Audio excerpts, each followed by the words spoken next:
Biglang naglaho ang isang bahay sa Bolivia dahil sa matinding pagbaha.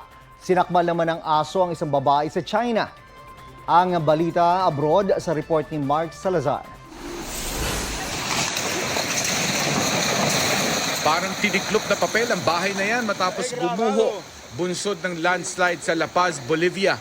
Sa lakas ng ulan, umapaw ang ilog ng El Chorito na pinagmulan ng pagguho at baha. Binahari ng kalapit na eskwelahan habang gumuho ang tulay sa lugar.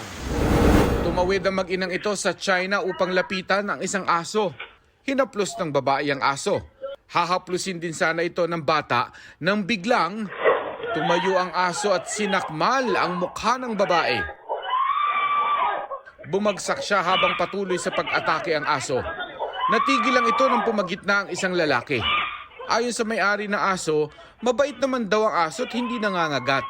Handa raw silang magbigay ng tulong pinansyal sa babaeng nagtamo ng mga sugat sa mukha. Paalala ng mga autoridad, huwag basta-basta hahaplusin ang asong hindi pamilyar sa inyo. Mark Salazar, nagbabalita para sa GMA Integrated News.